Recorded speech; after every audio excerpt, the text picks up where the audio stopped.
bet nu it kā tas process ir iekustējies, varēs vismaz sākt lietas izskatīšanu. Tā es domāju, ja jūs tie īsti jēga un arī... Man tā liekas, ka tur ir jau izplānots, kā tam visam jānotiek, kā tā izstāst. Un tu vari teikt, ko tu tur gribi, es labāk varāk neko tur arī neteikt. Nav jēga kā. Doma tāda rezultāts jau paredzams, ja? Jā, tieši tā izstāst. Vai ne?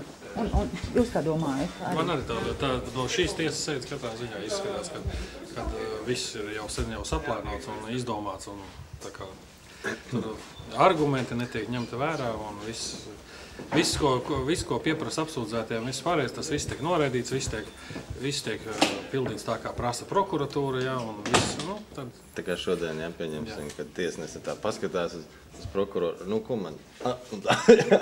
Nu, tas jau tā, ka jums aizliedz jau filmēt. Tā kā viņi tur tā kā viens ar otru draugi baigiem, nu, tas jau nav vairs.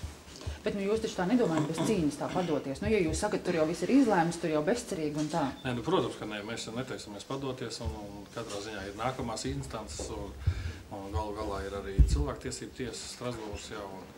Piebildīšu. Mēs neesam sākuši tā. Jā, pat īsti nav sākuši. Pagaidām mēs tā žāvādamies, tā piedalos. Jā, protams, arī mums ir savi trumpi tomēr saglabāti, teiksim, jā. Mēs arī esam savākuši, teiksim, pietiekams materiāls, teiksim, un pierādīt prokuratūras neprofesionalitāti un